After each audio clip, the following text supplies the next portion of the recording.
नमस्कार साथियों, कैसे हैं आप? आशा करता हूँ कि आप बहुत अच्छे होंगे और अपनी पढ़ाई भी बहुत अच्छे से कर रहे होंगे। तो बात कर रहे थे अपन लोग एएलपी सीवीटी 2 के जो प्रीवियस ईयर वाले क्वेश्चन थे। आपने थंबनेल में पहले देख ही लिया होगा कि अभी जो क्लास चल रही है वो अपनी प्रीवियस ईयर क्वेश्चन यानी जो बेसिक साइंस से बनने वाले 2018 के जो क्वेश्चंस हैं वो अपन लोग सॉल्व कर रहे थे। यानी अभी तक जो एग्जाम हुए एलपीसीबीटी 2 के किस लेवल का पेपर आया, किस टाइप के क्वेश्चन आए, ये बात कर रहे थे। तो इसी के साथ अगली क्लास में आगे बढ़ते हैं। इससे पहले आपके लिए एक मोटिवेशन कोट है कि अगर नशा करना ही है तो मेहनत का करो, यकीन मानो सफलता आएगी तो बीमारी आएगी तो सक्सेस वाली ही आएगी। नशा करना है तो मेहनत का करो, यकीन मानो बीमारी भी सक्सेस वाली ही आएगी। इसी के साथ आगे बढ़ते हैं। तो अपना पहला सवाल है, किसी वस्तु पर दबाव बढ़ाने से वस्तु का आयतन और फिर उसका घनत्व क्या होता है? यानी दबाव बढ़ाने से क्या होता है? आयतन घटता है और आयतन यहां क्या होता है?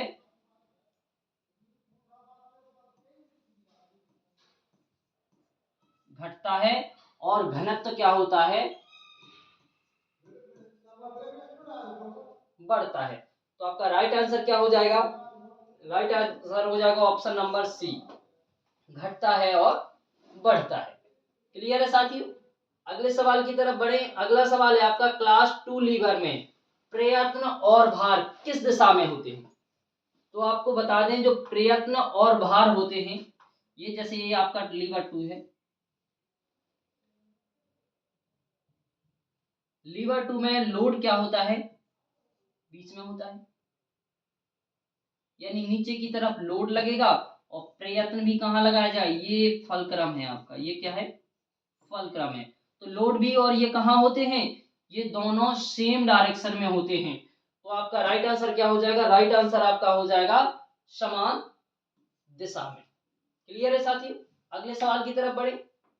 अगला सवाल है आपका, समान शर्तों पर कोई काली सतह सफेद सतह की तुलना में, काली सतह सफेद सतह की तुलना में अवशोषित करती है। क्या करती है?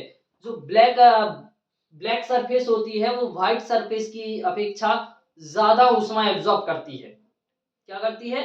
अधिक ऊष्मा एब्जॉर्ब करती है। तो आपका राइट आंसर क्या हो जाएगा? अधिक ऊष्मा अवशोषित करती है। क्या हो गया? राइट आंसर क्या हो गया? अधिक ऊष्मा अवशोषित करती है। अगले सवाल की तरफ बढ़े। अगला सवाल है, प्रकार। प्रकार का प्रयोग क्या बनाने के लिए करते हैं? आपको बताया कि जो प्रकार थी कुछ ऐसे ही इस तरीके से उसका प्रयोग किया जाता था।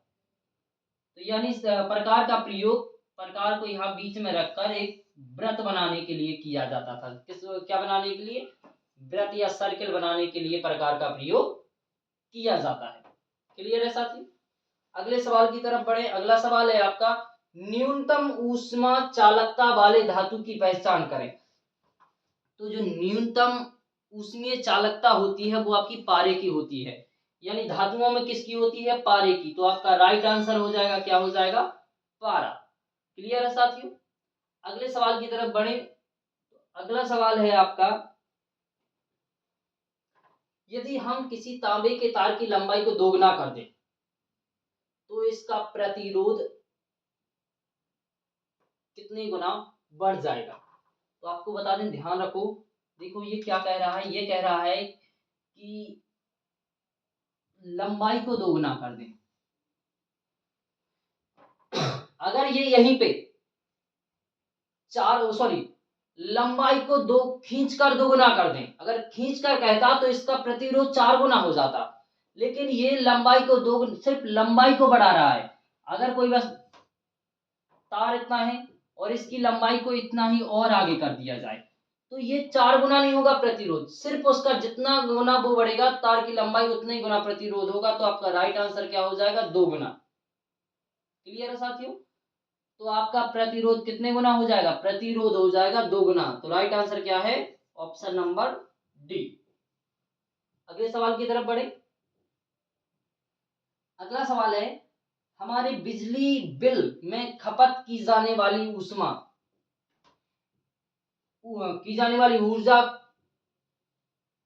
ऊर्जा को की इकाइयों में व्यक्त किया जाता है, किस इकाई में व्यक्त किया जाता है? तो जो आपकी ऊर्जा है, ऊर्जा को व्यक्त kWh में किया जाता है, किलोवाट आवर्स। ठीक है, तो जो घर में खपत की जाने वाली ऊर्जा की जो इकाई होती है उसे किस में व्यक्त किया जाता है? kWh में, यानी किलोवाट आवर्स में। तो आपका राइट आंसर हो जाएगा ऑप्शन नंबर ए।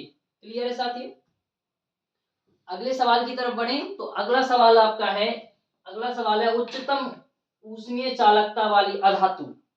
तो अधातुओं में सबसे अधिक ऊष्मीय चालकता होती है वो बर्फ की होती है। किसकी होती है? बर्फ की। तो देख लो, ये बर्फ है, लकड़ी है, पानी है और रोधक ब्रिक है। तो आपका राइट आंसर क्या है? राइट आंसर तो आपका बर्फ है। क्लियर है साथियों? अगले सवाल की तरफ बढ़े तो जो अगला सवाल है, किस प्रकार की पेंसिल की लीड में सबसे कठोर ग्रेफाइट होता है? तो देखो, हमने जो पेंसिल्स पढ़ाई थी आपको 3 ग्रेड में पढ़ाई थी, एक तो हार्ड ग्रेड, एक सॉफ्ट ग्रेड, एक मुलायम ग्रेड। क्लियर है?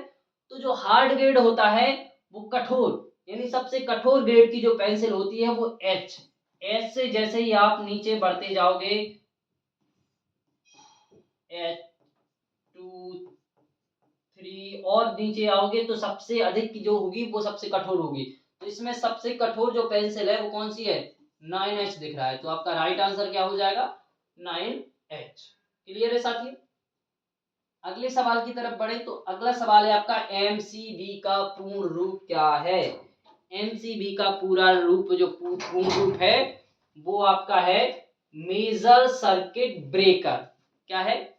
Major circuit breaker. तो आपका राइट आंसर क्या हो जाएगा? राइट आंसर हो जाएगा आपका मेजर सर्किट ब्रेकर। क्लियर है साथियों? अगले सवाल की तरफ बढ़े तो आपका अगला सवाल है, किसी ऊर्ध्वाधर तल पर प्रदर्शित वस्तु का दृश्य, कौन सा दृश्य दिखता है? यानी ये दो तल हैं आपके,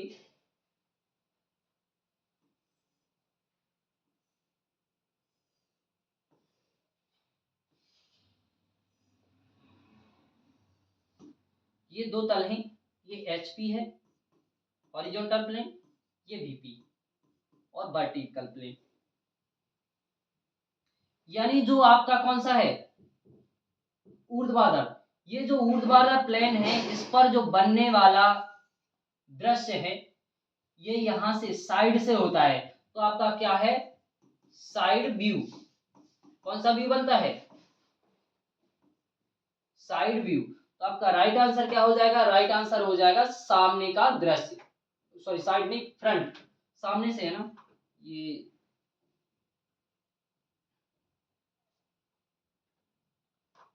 फ्रंट यानी सामने, ये सामने से देख रहे हैं ना, तो ये क्या हो जाएगा? ये वस्तु है और इसका यहां बना है, तो ये है फ्रंट यानी सामने से, फ्रंट व्यू। तो राइट आंसर हो जाएगा सामने का दृश्य यानी फ्रंट व्यू। क्लियर है साथी? अगले सवाल की तरफ बढ़े, ये रिपीट हो गया, सॉरी। अगला क्वेश्चन जो है आपका, वर्ल्ड वाइड वेब के आविष्कारक का नाम क्या है?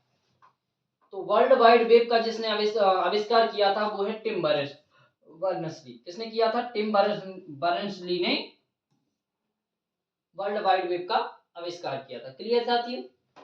अगले सवाल की तरफ बढ़े तो अगला सवाल है आपका, कोई एक ऐसा सॉफ्टवेयर या प्रोग्राम और जो कंप्यूटर की सभी प्रक्रियाओं को प्रबंधित करता एप्लीकेशन को चलाने की अनुमति देता है। तो वो आपका सॉफ्टवेयर क्या है? वो आपका, ये तो देखो अनवांटेड मैसेज है, ये इंटरनेट कनेक्ट करने की वो विधि है मोबाइल और कंप्यूटर को, और ये ऑपरेटिंग सिस्टम है, और ये आपका सॉफ्टवेयर कौन सा? मेलवेयर क्या है आपका? सॉफ्टवेयर। तो आपका राइट आंसर क्या हो जाएगा? मेलवेयर। क्लियर है साथियों? अगले सवाल की तरफ बढ़े। अगला सवाल है, पृथ्वी पर किसी वस्तु का भार 150 न्यूटन है। पृथ्वी पर किसी वस्तु का भार 150 न्यूटन है, तो चांद पर इसका भार कितना होगा? तो अभी पिछली क्लास में हमने जो कुछ क्वेश्चन सॉल्व किए थे उसमें जो चंद्रमा का गुरुत्वाकर्षण था वो आपका कितना था? 1/6 था। कितना था? 1/6। यानी तो आपका 150 का कितना हो जाएगा? 150 न्यूटन का कितना हो जाएगा? 25 न्यूटन। तो आपका राइट आंसर क्या हो जाएगा? राइट आंसर हो जाएगा ऑप्शन नंबर ए, यानी चंद्रमा पर उसका भार कितना होगा? 25 न्यूटन। क्लियर है साथियों? अगले सवाल की तरफ बढ़ेंगे। तो अगला सवाल है, निम्न में से तर्क द्वारा कि किन सेटों को सार्वभौमिक द्वार के रूप में नामित किया जाता है? तो देखो, जो आपके सार्वभौमिक सेट हैं, सॉरी द्वार हैं, गेट हैं, उन गेटों में एक तो नॉर गेट है और एक दूसरा है NaN। ये दोनों गेट हैं जिन्हें सार्वभौमिक द्वार कहा जाता है। क्लियर साथी? तो आपका राइट आंसर हो जाएगा ऑप्शन नंबर ए। अगले सवाल की तरफ बढ़ें। उस फाइल को क्या कहते हैं जिसे प्रोग्राम का उपयोग करके छोटे आकार की फाइल में संग्रहित और संपीड़ित किया जाता है? तो देखो, उस फाइल को SEO क्या कहा जाता है? SEO कहा जाता है, जिसमें फाइल को संग्रहित और संपीड़ित किया जाता है, यानी स्टोरेज एंड कंप्रेस्ड किया जाता है। क्लियर साथियों? अगले सवाल की तरफ बढ़ें। तो अगला सवाल है, क्लास 2 लीवर के संबंध में निम्नलिखित में से कौन सा कथन सही है? तो हमने आपको बताया था कि जो क्लास 2 का लीवर है, क्लास 2 के लीवर में लोड जो होता है वो कहाँ होता है? बीच में होता है, यानी फलक्रम और एफर्ट के कहाँ रहता है? बीच में। तो आपका फलक्रम और एफर्ट के बीच में है, तो ये क्या है? देखो, यांत्रिक लाभ हमेशा 1 से कम होगा, ये नहीं। प्रयत्न लोड और आधार के बीच में होता है, तो ये आपका प्रयत्न लोड और आधार के बीच में होता है। प्रयत्न बीच में नहीं होता है, प्रयत्न थर्ड श्रेणी में होता है। और ये है लोड। कौन? लोड, प्रयत्न और आधार यानी क्या होता है? फलक्रम, यानी फलक्रम इन दोनों के बीच में रहता है। कौन रहता है? लोड हमेशा बीच में रहता है सेकंड श्रेणी में। तो आपका राइट आंसर क्या हो जाएगा? राइट आंसर हो जाएगा ऑप्शन नंबर डी। क्लियर है साथियों? अगले सवाल की तरफ बढ़े। तापमान में समान वृद्धि होने पर तांबा शीशे की तुलना में गुना अधिक फैलता है। कितने गुना अधिक फैलता है? जो तांबा होता है वो शीशे की तुलना में कितने गुना अधिक फैलता है? तो जो आपका तांबा है वो शीशे से 5 गुना अधिक फैलता है। कितने गुना फैलता है? यानी 5 गुना। तो आपका राइट आंसर क्या हो जाएगा? और राइट आंसर हो जाएगा ऑप्शन नंबर बी। क्लियर है साथियों? अगले सवाल की तरफ बढ़े। अगला सवाल है आपका, उस प्रोग्रामिंग कोड के भाग को क्या कहते हैं जिसे क्षति पहुंचाने के लिए किसी प्रोग्राम में डाला जाता है? तो आपके सामने क्या है? उस प्रोग्रामिंग कोड के भाग को क्या कहते हैं जिसे क्षति पहुंचाने के लिए किसी प्रोग्राम में डाला जाता है? तो आपको बता दें, क्षति पहुंचाने या दूसरे को डैमेज करने, तो डैमेज करने के लिए जो भेजा जाता है वो डैमेज के लिए वायरस। यानी आपका राइट आंसर क्या हो जाएगा? राइट आंसर हो जाएगा ऑप्शन नंबर सी। क्लियर है साथियों? अगले सवाल की तरफ बढ़े। तो ये है, किसी व्यक्ति का वास्तविक भार उसके द्वारा तय किया जाता है। तो देखो, आप किसी व्यक्ति के भार को निश्चित करना मेन जो काम है वो गुरुत्वाकर्षण का है। किसका? गुरुत्वाकर्षण का। तो सबसे पहले इसमें द्रव्यमान और ऊंचाई, तो ये गलत है। द्रव्यमान और चौड़ाई, ये भी गलत है। द्रव्यमान खाली, ये भी गलत है। तो आपका राइट आंसर क्या है? राइट आंसर हो जाएगा ऑप्शन नंबर डी, यानी द्रव्यमान और गुरुत्वाकर्षण के कारण, त्वरण। तो आपका राइट आंसर हो जाएगा ऑप्शन नंबर डी। क्लियर है? अगले सवाल की तरफ बढ़े। अगला सवाल है, फ़ारेनहाइट पैमाने पर पानी के क्वथनांक और हिमांक बिल्कुल अलग होते हैं, कितने डिग्री पर? यानी फ़ारेनहाइट पैमाने पर पानी के क्वथनांक, क्वथनांक की बात की जाए तो क्वथनांक कितना होता है? पानी का क्वथनांक सेल्सियस में होता है 100 डिग्री, यानी जो आपकी सेल्सियस पैमाना रहता है वो 0 से चालू होता है और 100 पर क्या होता है? 0 से 100। और आपका दूसरी जगह जो फ़ारेनहाइट का होता है वो 32 से स्टार्ट होता है 180। तो आपका जो क्वथनांक है वो कितना रहेगा? वो क्वथनांक रहता है आपके 180 डिग्री। फ़ारेनहाइट में कितना रहता है? 180 डिग्री। तो आपका राइट आंसर क्या हो जाएगा? राइट आंसर हो जाएगा ऑप्शन नंबर ए। क्लियर है साथियों? अगले सवाल की तरफ बढ़ें। तो अगला सवाल है आपका, निम्नलिखित में से कौन क्लास लीवर 1 नहीं है, यानी क्लास फर्स्ट लीवर नहीं है, यानी पहली श्रेणी का लीवर नहीं है। तो देखो, पहली श्रेणी के लीवर में बात की जाए तो पहली श्रेणी का जो लीवर होता है तो उसमें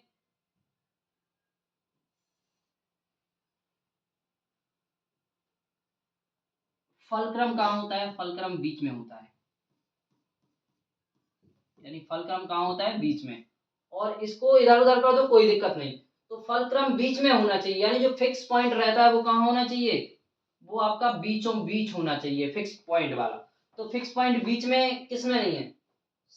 सरौता है, नटक्रैकर। तो ये इसमें बीच में नहीं रहता है फलक्रम, सॉरी, हाँ फलक्रम कहाँ रहता है? साइड में रहता है। इसमें एक साइड में क्या होता है? फलक्रम यहाँ एक साइड में होता है।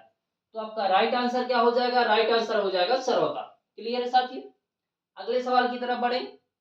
अगला सवाल है आपका, यदि अभिकारकों की कुल ऊर्जा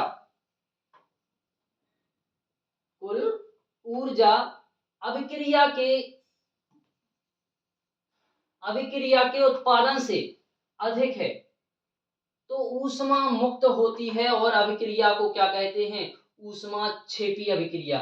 यानी जो ऊष्मा निकलती है ना, ऊष्माक्षेपी अभिक्रिया में निकलती है, और ऊष्मा अवशोषित की जाती है वो किसमें? ऊष्माशोषी अभिक्रिया में की जाती है। क्लियर है साथियों? अगले सवाल की तरफ बढ़ें तो अगला सवाल है आपका, 95 फ़ारेनहाइट इक्वल डिग्री सेल्सियस, यानी 95 को फ़ारेनहाइट को किसमें बदलना है? डिग्री सेल्सियस में। तो ये देखो, C/100 इक्वल F को 95 कर दो, 32 180। ठीक है? तो 180 का आपका रहेगा कितना? ये देखो, ये 5 आ जाएगा, ये 9 आ जाएगा। ठीक है? अब इसके बाद ये मल्टीप्लाई कर दे, यहाँ पे कितना? 9C/5 इक्वल ये 95 कितना आ जाएगा? 3 6, और ये 5 का मल्टीप्लाई करेंगे, 9C इक्वल 63 इंटू 5, तो 9 7 जा 63, तो C डिग्री सेल्सियस बराबर 35, यानी आपका राइट आंसर क्या हो जाएगा? राइट आंसर हो जाएगा आपका ऑप्शन नंबर डी, 35। क्लियर है साथी? तो अगले सवाल की तरफ बढ़े। अगला सवाल है आपका, क्लास 3 लीवर के संबंध में निम्नलिखित में से कौन सा कथन सही है? तो आपको पहले ही बताया था, क्लास 3 लीवर में जो आपका प्रयत्न होता है, एफर्ट होता है, वो कहाँ होता है? लोड और फलक्रम के बीच में होता है। तो सबसे पहले ये देखा जाए, आलंब लोड, लोड और प्रयत्न के बीच में रहता है, प्रयत्न साइड में है, ये नहीं होगा। लोड प्रयत्न और आलंब के बीच में होता है, ये भी गलत है। प्रयत्न लोड और आलम्ब के बीच में रहता है, तो जो प्रयत्न रहता है वो आपका कहाँ रहता है, बीच में रहता है। तो आपका राइट आंसर क्या हो जाएगा, राइट आंसर हो जाएगा ऑप्शन नंबर सी। क्लियर है साथियों। अगले सवाल की तरफ बढ़े तो अगला सवाल है, किसी वस्तु के वेग में परिवर्तन की दर नियत है तो इसका औसत वेग, औसत वेग का मतलब क्या होता है, दोनों को जोड़ दो और उसका हाफ कर दो, तो आपका क्या हो जाएगा, प्रारंभिक वेग और अंतिम वेग के योग का आधा। तो आपका राइट आंसर क्या हो जाएगा, राइट आंसर हो जाएगा ऑप्शन नंबर बी। क्लियर है साथियों। अगले सवाल की तरफ बढ़ें तो जो अगला सवाल है आपका वो है, किसी इंजीनियरिंग आरेख पर चिन्हित संक्षिप्त नाम एसआर का मतलब क्या होता है। तो जो एसआर होती है वो इंजीनियरिंग ड्राइंग में इसका स्फेरिकल रेडियस होता है, इसका पूरा नाम क्या है, स्फेरिकल रेडियस होता है। तो आपका राइट आंसर क्या हो जाएगा, राइट आंसर हो जाएगा ऑप्शन नंबर सी। क्लियर साथियों। अगले सवाल की तरफ बढ़े तो अगला सवाल है आपका, यदि किसी वस्तु का द्रव्यमान पृथ्वी पर 100 किलोग्राम है तो चंद्रमा पर उसका द्रव्यमान कितना होगा। अभी आपने पिछले ही क्वेश्चन किया था कि एक व्यक्ति का भार 150 न्यूटन है तो चंद्रमा पर उसका भार कितना होगा। तो सबसे पहले आपको बता दें कि जो आपका भार होता है वो तय करता है आपका गुरुत्वाकर्षण, और द्रव्यमान जो है आपका यानी मास है वो आपका अपरिवर्तित रहता है, यानी कहीं भी किसी भी ग्रह पर जाइए आपका द्रव्यमान नहीं बदलने वाला। तो आपका राइट आंसर क्या हो जाएगा, राइट आंसर हो जाएगा, अगर 100 किलोग्राम यहाँ द्रव्यमान है तो द्रव्यमान 100 किलोग्राम ही रहेगा, चाहे आप किसी भी ग्रह पे जाइए, चाहे आप मंगल पे जाइए या फिर शनि पर या किसी भी ग्रह पर, तो आपका द्रव्यमान कितना रहेगा, 100 किलोग्राम ही रहेगा। क्लियर है साथियों। अगले सवाल की तरफ बढ़े। अगला सवाल है, कोई वस्तु 100 मीटर प्रति सेकंड की गति के साथ चल रही है, ये न्यूमेरिकल, चलो ठीक है करवा दे रहे हैं फिर भी। कोई वस्तु 100 मीटर प्रति सेकंड की गति से चल रही है तो 1 मिनट में इस के द्वारा तय की गई दूरी ज्ञात कीजिए।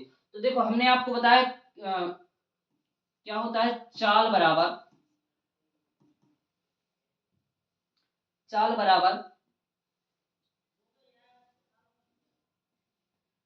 सॉरी चाल नहीं, ये क्या बोलते, दूरी बराबर क्या होता है, दूरी बराबर चाल इंटू समय। तो देख लो इसमें करना क्या है, ये जो आपकी स्पीड है वो आपकी है 100 मीटर प्रति सेकंड। अब जो समय है आपका, समय,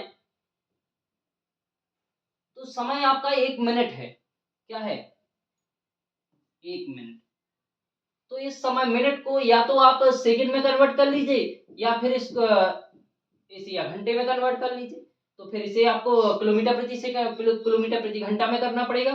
तो आप क्या करिए, इसे किलोमीटर में ही रहने दीजिए, 100 मीटर प्रति सेकंड इंटू 1 मिनट में कितने सेकंड होते हैं, 60 सेकंड। तो ये देखो 0 से 0 1 सेकंड, ये कहाँ क्या हो गया, मल्टीप्लाई में है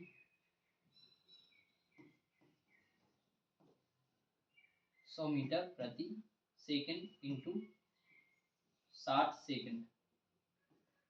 तो ये एस से एस कट जाएगा, सेकंड से सेकंड। अब जो बचा आपका कितना हो जाएगा, 6000 मीटर, यानी 1000 का इसमें मल्टीप्लाई कर दोगे, किलोमीटर में है ना, तो ये आपका 3 जीरो से 3 जीरो, तो बराबर क्या हो जाएगा, आपका हो जाएगा 6 किलोमीटर। तो आपका राइट आंसर क्या हो जाएगा, राइट आंसर हो जाएगा ऑप्शन नंबर बी। क्लियर है साथियों। तो ये आपके कुछ क्वेश्चन थे प्रीवियस ईयर 2018 के, जो हमने आपको सॉल्व करवा दिए हैं। अब जो आपके और भी जो बचे बाकी शिफ्ट रह गए हैं ना, उसके भी क्वेश्चन बहुत जल्द करवा दिए जाएंगे। लेकिन इसके पहले आपको अब 2-4 क्लासें थ्योरी की होनी चाहिए। इन क्लासों को पढ़ के ये अंदाजा लग जाएगा कि अभी तक जो पेपर आए हैं 2018 में एएलपी सीबीटी 2 के, वो किस लेवल के आए हैं या किस तरीके के इसमें सवाल आते हैं। क्लियर है साथियों? तो अगली आपकी जो आने वाली थ्योरी की क्लास होगी वो करवाई जाएगी, और इसके बाद फिर आपकी ड्राइंग भी करवाई जाएगी, क्योंकि ड्राइंग की कुछ ही क्लासें हुई हैं। क्लियर है साथियों? तब तक के लिए जय हिंद साथियों।